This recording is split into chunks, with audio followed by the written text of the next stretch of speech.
It's estimated that over 30% of all injuries can be prevented by following one simple tip: wearing PPE.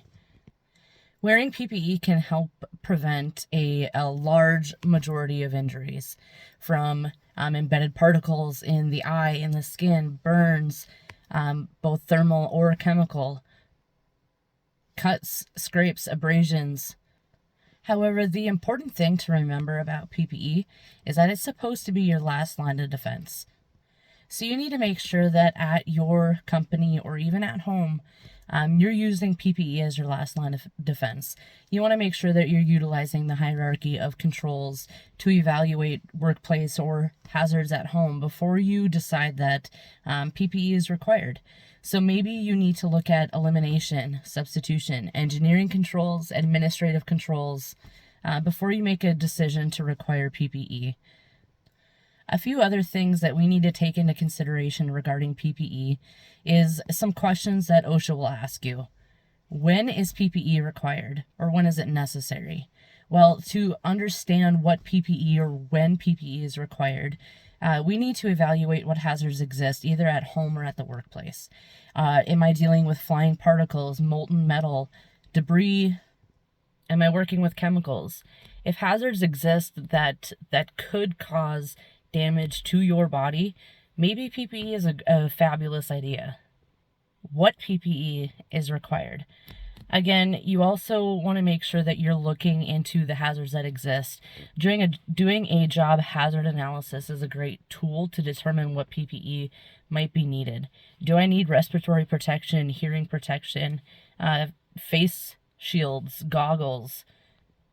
Do I need chemical suits? Do I need respirators? Taking a good look at the job that you're doing will help determine what PPE is necessary. The next question you need to ask is, do you know how to properly wear your PPE?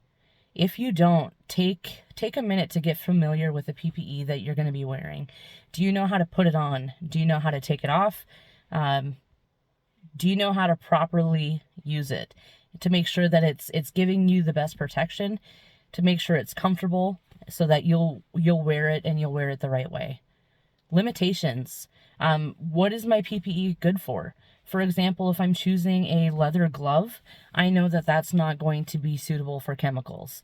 I also want to make sure that I'm using PPE that will stand up to the tasks that I'll be performing. If I'm working with chemicals, I want to make sure that it's not going to have a breakthrough of the chemical that I'm working with. I want to make sure that if I'm doing any hot work, my glove isn't going to melt to my skin. You also need to understand how to properly use, care, and dispose of any PPE that you'll be using. Make sure you keep it clean. Understand that if it's soiled, if it's damaged, you need to throw it away. Some PPE isn't good forever. It's also important to remember that PPE is just as important at home as it is at work. When you mow the lawn, do you wear eye protection, hearing protection? Are you trimming the grass?